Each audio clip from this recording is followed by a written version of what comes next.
Hey everyone, welcome back to the channel. I was grading a project this weekend and something crossed my mind that I thought might be interesting to talk about, especially for people getting into color grading or filmmaking in general. And it is this question I found myself thinking about. What is actually the hardest part of learning color grading?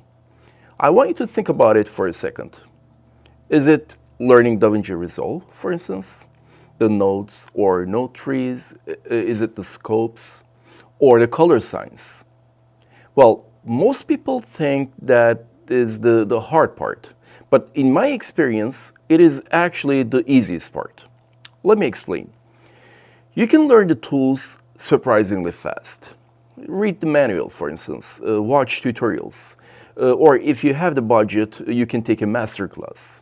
And I can assure you that within a few months, you can start understanding how each tool works.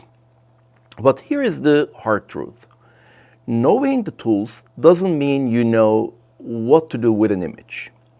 The real challenge in color grading is something much harder. It is training your eye, learning how to look at an image, learning what actually matters in a frame, and when to use a certain adjustment and how far to push it. And sometimes more importantly, knowing when to stop. So this is what we're going to be talking about today. How to train your eye and get better at making decisions during or even before grading an image.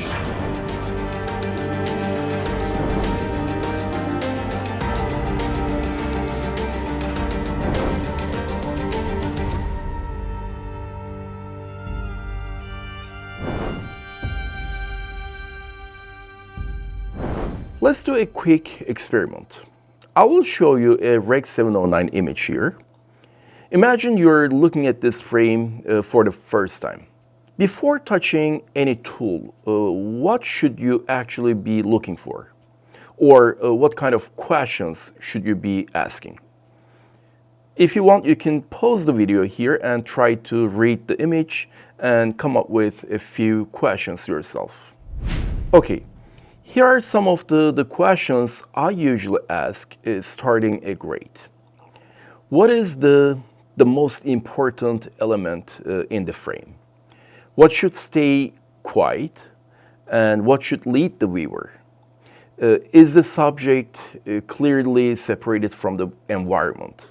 Is the background supporting the shot or is it distracting from it? What should the audience feel in this moment? Is the image meant to feel calm, tense, dramatic, or natural? Should the frame feel grounded and realistic or more stylized?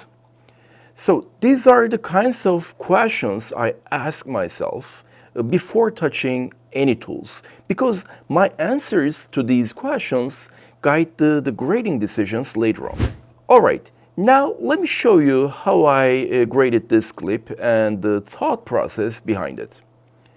When I first looked at the frame, the main decision was really about clarity.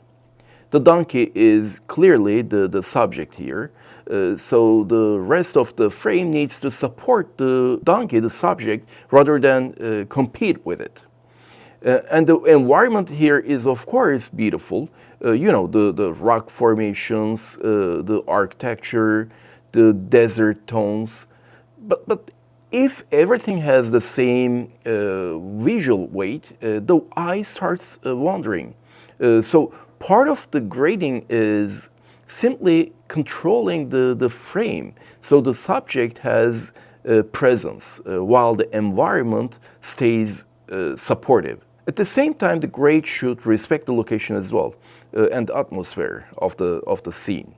This is Petra, warm sandstone, desert light.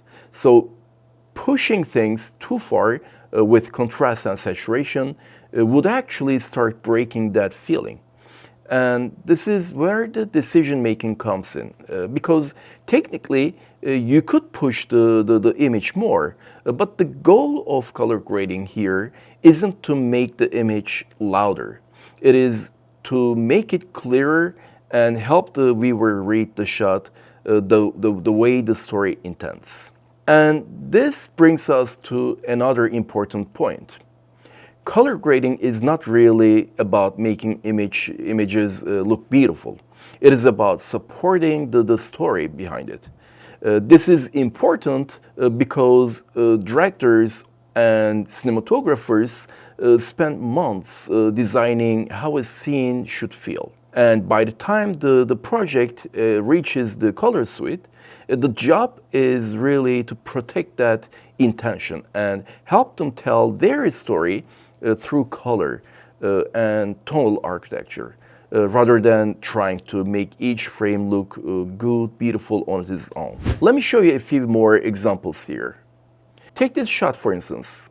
Here the character is quietly observing the structure, the monument in front of her.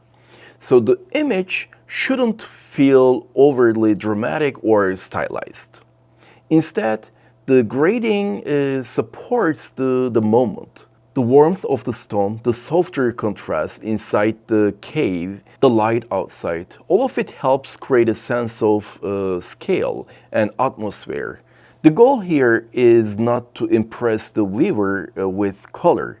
It is to support the feeling of discovery. Now look at this shot, for instance. Here, the focus is clearly the person, his expression, the instrument he's playing, and the performance.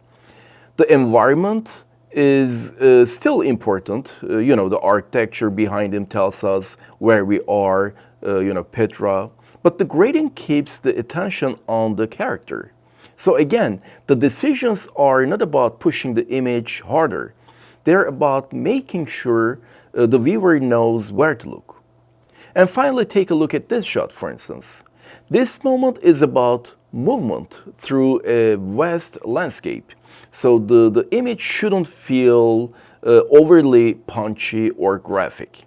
The grade stays warm, soft, and grounded, so the desert feels expansive and quiet. In all of these examples, the tools themselves are not complicated. What matters is the decision making behind it. And that's why training your eye becomes so important as a colorist. Because the real question is never just what adjustment should I use here. The real question is, what does the image need in order to support the story behind it? So yes, long story short, learning DaVinci Resolve is important. But the real skill of a colorist isn't the software. It is judgment, knowing what to change and knowing what to leave alone. And that ability only comes from studying images, watching films, comparing frames, and of course, training your eye over time.